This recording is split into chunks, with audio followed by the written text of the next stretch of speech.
头先咱要先来关心的，就是这高雄头屋刷石的事件呢，即嘛是愈逼愈济啊。今仔头地检署是带队去稽查，初步掌握到的是美浓的农地呢，即嘛也有正10笪是互人囤用建废弃物，其中有一笪这地主就是议员的前助理姓周的女性，无排除是集团来犯案。也那即嘛警方呢是要借科技执法来侦测可疑的车辆。结果举报说，这个它是回填的部分是那个回填这个事业变形，所以才会请那个环保局来会勘。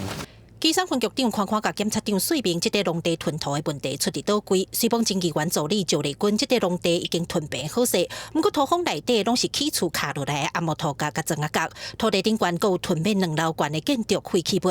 事实证明，囤土的动作无老实。来实地勘查，桥头地检署检察长表示，一定严查严办。我们必须要到现场来去了解，才能够更进一步明确了解到底我们的整个大自然环境。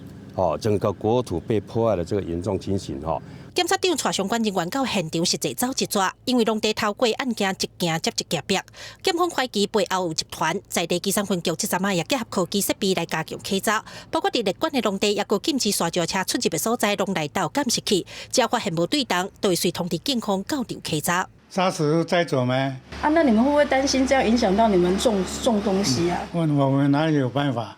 农民有什么办法？以设备科技执法来替代警力，因为警力有限。